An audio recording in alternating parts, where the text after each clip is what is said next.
Hola queridos amigos, agradecemos al Señor que ya estamos en el capítulo 2 del libro de Jueces, un capítulo que va a seguir mostrando la parte introductoria de todo este libro con una expresión muy particular. En este capítulo ya vemos dos expresiones particulares de las cuales haremos énfasis en la meditación de este día. No podemos comenzar sin antes animarlos a que lean primero el capítulo 2 de Jueces. Y como mencionábamos el día de ayer, la oportunidad de leerlo varias veces nos va a ayudar a identificar, a observar con detenimiento y con claridad los énfasis que en este capítulo se muestran. Esto en definitiva precedido por una vida de oración, por una actitud de oración, por una vida de santidad que nos permitirá estar en comunión con el Señor para poder recibir su palabra. Y si nuestra conciencia nos acusa y nos dice que hay pecado en nuestras vidas, pues no perdamos la oportunidad de escuchar la voz de su Espíritu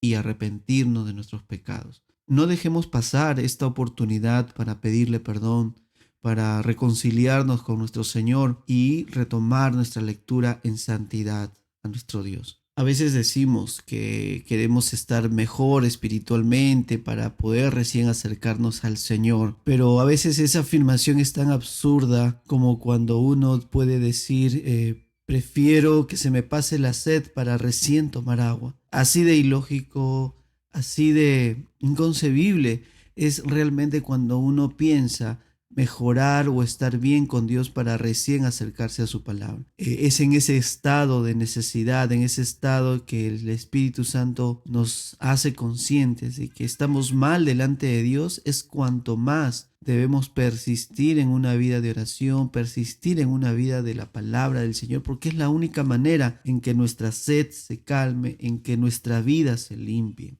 La palabra nos limpia, la palabra nos santifica, nos purifica. En oración son las herramientas que nuestro Dios nos ha dado para restaurar nuestras vidas en Él. Que el Señor nos ayude y hoy día podamos meditar en este capítulo importante dentro de todo el tema general del libro de Jueces. Vamos entonces a mirar con detenimiento el capítulo 2 del libro de Jueces. Una de las cosas que se enfatiza en los primeros versículos es el Señor, el ángel del Señor proclamando su autoría de haberlo sacado de la tierra de Egipto, pero también la descripción de la desobediencia del pueblo de Israel.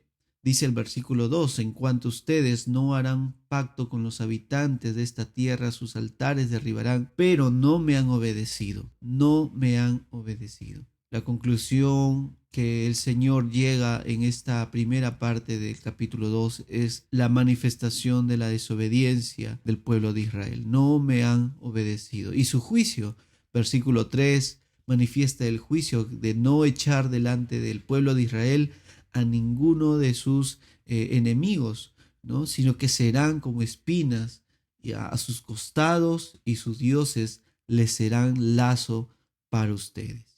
Lamentablemente, la desobediencia del pueblo de Israel va a traer como consecuencia un juicio para sus vidas por parte de Dios. Este juicio obviamente tiene propósitos de corrección para con el pueblo de Israel. Dios es fiel a sus pactos, a sus promesas, y este capítulo nos va a permitir mirar justamente cómo la misericordia de Dios es manifestada repetidamente y cómo el pueblo de Israel también repetidamente no escucha la voz de misericordia de Dios. Entonces, lo primero que vemos aquí es el juicio de parte de Dios para esta nación de Israel. Más adelante vamos a mirar cómo la generación también después de la muerte de Josué, cómo la generación cambia. La generación que había tomado la tierra en posesión, todos ellos mueren y se levanta una generación nueva. Versículo 10 habla de esta nueva generación que se levanta y que no conocía a Jehová ni tampoco conocía la obra que había hecho por Israel. Recuerdan que en Deuteronomio se animaba y se mandaba a los padres transmitir lo que Dios había hecho de generación en generación. Bueno, el hecho de que aquí la Escritura nos mencione que hubo una nueva generación que no conocía al Señor ni la obra que había hecho en él, evidencia pues esa falencia, esa falta de cuidado que debió haber tenido el pueblo de Israel para poder enseñar a sus hijos todos los actos, toda la obra de Dios que hizo desde que los sacó de la tierra de Egipto. Esta nueva generación se levanta, no conocía al Señor y comienza el capítulo 2 a describirnos la infidelidad de este pueblo de Israel. Dice el versículo 11: entonces los israelitas hicieron lo malo, sirvieron a los Baales. Versículo 12: abandonaron al Señor, siguieron a otros dioses, se postraron ante ellos, provocaron a ira al Señor. Sigue diciendo el versículo 13: dejaron al Señor, sirvieron a Baal y a Astarot. Y como nada ni nadie puede burlarse del Señor, por donde quiera que iban, dice el versículo 15, la mano del Señor estaba contra ellos para mal. Dios, claramente, la ira del Señor se enciende contra Israel y pone en evidencia y pone en acción el juicio que Dios había determinado para esta nación de Israel que había hecho lo malo delante de los ojos del Señor. Pero en medio de todo eso, la misericordia de Dios es impresionante, porque en el versículo 16, entonces el Señor levantó jueces que los libraron de la mano de los que los saqueaban. Y el versículo 17 lamentablemente dice: sin embargo, no escucharon. El pueblo de Israel sigue sin escuchar a sus jueces. Y aún, dice más, se prostituyeron siguiendo a otros dioses, se postraron ante ellos, versículo 17, se apartaron pronto del camino. Y será un ciclo repetitivo en todo este libro que miraremos con detenimiento a través de sus capítulos. Lo importante e interesante en este capítulo 2 es que Dios muestra su misericordia para un pueblo que lamentablemente una y otra vez entrará en un ciclo vicioso de no escuchar la voz de Dios, de caer en una rebeldía, de una ira de Dios manifestada con castigos, con juicios para con este pueblo de Israel, el arrepentimiento o el remordimiento del pueblo de Israel, el clamor de ayuda, la misericordia de Dios mostrada enviando a un caudillo, a un líder para su liberación, y nuevamente el pueblo de Israel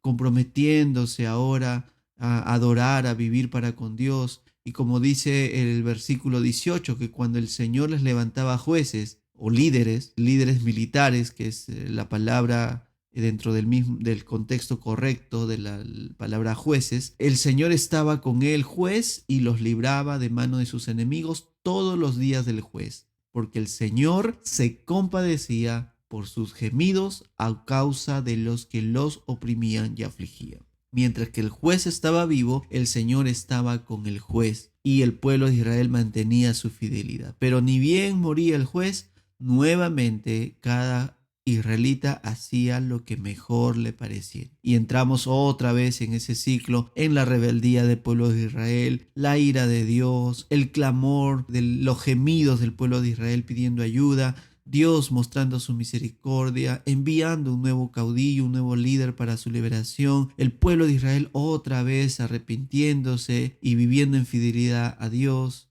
hasta que este nuevo juez moría. Este capítulo 2 nos va a mostrar y nos resume y nos introduce también hacia esa realidad que miraremos a través de los siguientes capítulos de Jueces. Que el Señor nos ayude a reconocer cómo es la tendencia del corazón humano. Y basta ver nuestras propias vidas. Muchas veces esta terquedad, esta obstinación del pueblo de Israel es evidente también en nuestros corazones. Y muchas veces tenemos hasta vergüenza de volver a decir: Señor, perdóname, porque es claramente evidente que nuestros corazones están viviendo en un ciclo tal vez tan repetitivo como el pueblo de Israel. Quizá que en este día podamos reconocer esa terquedad de nuestras vidas y realmente venir en arrepentimiento y alejarnos y rogarle al Señor que cuando Él nos muestre la salida en medio de la tentación, podamos tomar esa salida como la última estaca que nos va a cuidar y que nos va a alejar de una vida de pecado. Que el Señor con su Espíritu nos ayude a mirar, a escuchar la voz de su Salvador la voz de Jesucristo en nuestros corazones a través del Espíritu Santo, diciéndonos: aléjate de la vida del pecado, aléjate de lo que vas a hacer, huye del momento en el que estás en medio de la tentación. Y aún si sabes que en tu vida no hay esa voz del Espíritu Santo porque no has venido en arrepentimiento y en fe, ven de una vez. No pienses que vas a calmar tu sed en otras cosas. Ven a Cristo Jesús así como estás y observa cómo Dios comienza a transformar tu vida. Pero arrepiéntete de tus pecados. Y si ya eres hijo de Dios, eres creyente y sabes que el Espíritu de Dios te advierte frente a cada tentación, pues escuchemos la voz del Señor en su advertencia contra el pecado. Oh Señor, cuánto te necesitamos. Quita distractores que están en nuestro corazón, que se ponen ahí para no escuchar tu voz. Y Señor, que tu Espíritu toque nuestras vidas de una manera tan fuerte que podamos escuchar tu voz, advirtiéndonos y alejándonos de la vida de pecado. En el nombre de Jesús.